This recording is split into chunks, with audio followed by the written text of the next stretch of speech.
मुझे कुछ कमेंट्स दिखे और वो कमेंट्स इस प्रकार है, जरा देखना। सर मॉड्यूल्स के कुछ क्वेश्चंस प्रबल फ्रॉम प्रबल एक्सरसाइज नहीं बने। भाई बहुत होमवर्क देते हैं, 11 से ज्यादा दे रहे हैं।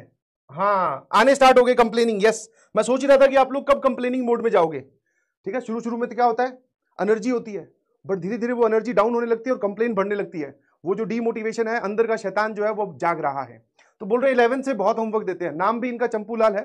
चंपूलाल चलो ठीक है, अच्छा नाम है, बट ये जो बात लिखी है ठीक है आया ना। चलो डिब्बी के क्वेश्चंस नहीं बन रहे, क्या करूं, ट्राई कर रही हूं फिर भी नहीं बन रहे हैं। जब क्वेश्चंस नहीं बनते तो डीमोटिवेशन होता है। अच्छा आप सर आपके क्वेश्चन समझ में आते हैं, लेकिन डीपीपी और डिब्बी वाले क्वेश्चंस मुझे 10% सॉल्व होते हैं। मैं क्या करूं, प्लीज हेल्प करो सर, रिक्वेस्ट। आप जो भी पढ़ा रहे हैं वो समझ में आता है, लेकिन सर क्वेश्चंस नहीं बन रहे हैं। दो कैटेगरी है आज का ज्ञान, ध्यान सुन लीजिए। Category number A, student A, question नहीं हो रहे, डीमोटिवेशन आ रहा है, मॉड्यूल में कैसे सोचे, होमवर्क बहुत ज्यादा है। मतलब स्टूडेंट ए जो है वो कंप्लेनिंग मोड में है। और जैसे ही आप एक बार कंप्लेनिंग मोड में चले गए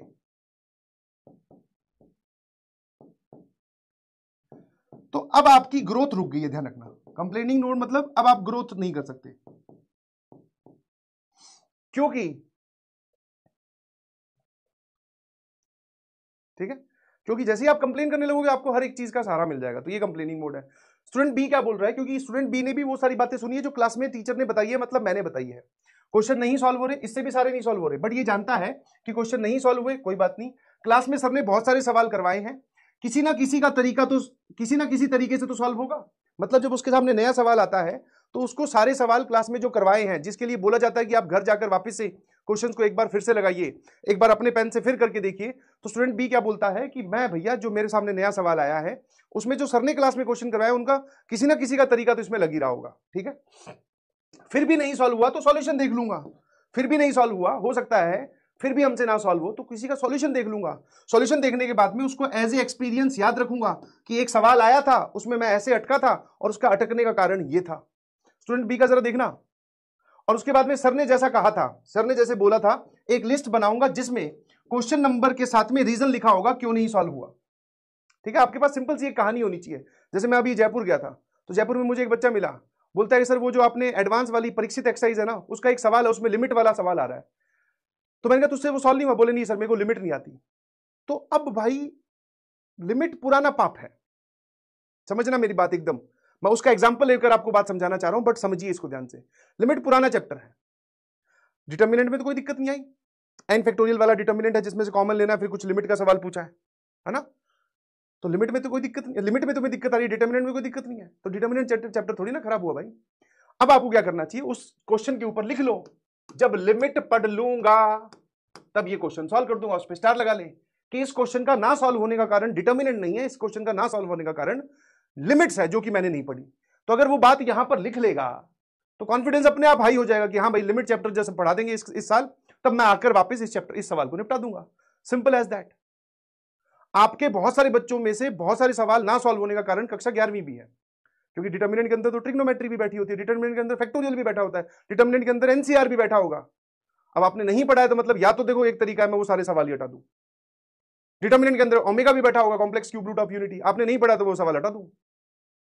वो तुम्हारे सामने नहीं आए मतलब तुम एकदम बच के निकल गए। रेदर देन कि हम ये एटीट्यूड रखें कि सर जब हम ये चीज पढ़ लेंगे तब हम इन सवालों पे वापस आएंगे और इनको निपटा देंगे। तो हमारे पास में क्वेश्चंस के साथ उनका रीजन होना चाहिए कि ये क्यों नहीं सॉल्व हुए। तो ये जो स्टूडेंट बी है बेटा, ये कंप्लेनिंग मोड में नहीं है, ये है लर्निंग मोड में। अब आप देख लीजिए आपको कौन से मोड में रहना है। ठीक है, और दोनों ही, ऐसा नहीं है कि स्टूडेंट बी से सारे सवाल सॉल्व हो गए 12 के 12, नहीं भाई, इससे भी 5 साथी हुए हैं, बट इसका मोड ये है और इसका मोड ये है। नाउ यू डिसाइड कि किस कैटेगरी में अप्लाई करते हैं। जिस कैटेगरी में अप्लाई करेंगे उसी में ही आपका जवाब आ जाएगा। Simple simple simple. जो लोग ए में रहना चाहते हैं, आपकी ग्रोथ रुक गई है, आप बहुत जल्दी, मैं आपको आगे के सिम्टम बता देता हूं, आप बहुत जल्दी मैथ्स के चैप्टर छोड़ने स्टार्ट कर दोगे। ठीक है, आया ना, आप बहुत जल्दी मैथ्स के चैप्टर छोड़ने स्टार्ट कर दोगे, आप बहुत जल्दी मैथ्स की लीग से बाहर ही हो जाओगे। और जो मैथ्स की लीग से बाहर हुआ तो वो मेंस और एडवांस दोनों की लीग से बाहर हो गया। स्टूडेंट बी क्या है सर, एफर्ट, हर तरीके से 3 डायमेंशनल एफर्ट लगा रहा है, हर तरीके से हर मुमकिन कोशिश कर रहा है। उसके पास हर एक सवाल का हिसाब है कि ये वाला सवाल कैसे होगा, नहीं हुआ तो इसमें क्या गड़बड़ है, और सॉल्यूशन देख ले रहा है। मॉड्यूल के होमवर्क, मॉड्यूल आपने अगर ऑर्डर किया तो उसके साथ तो सॉल्यूशन नोटबुक भी आती है, वहां से देख लो जवाब। हर वो सवाल जो आपकी स्क्रीन पर मैं लेके आऊं या होमवर्क दूं, उसका सॉल्यूशन मैं डिस्कस कर सकूं, this is not practically feasible. ऐसा प्रैक्टिकली पॉसिबल ही नहीं है, होता तो जरूर करता। आपको थोड़ा समझना पड़ेगा। ऐसे मुझे लिखकर भेजिए कितने लोगों को बात समझ में आ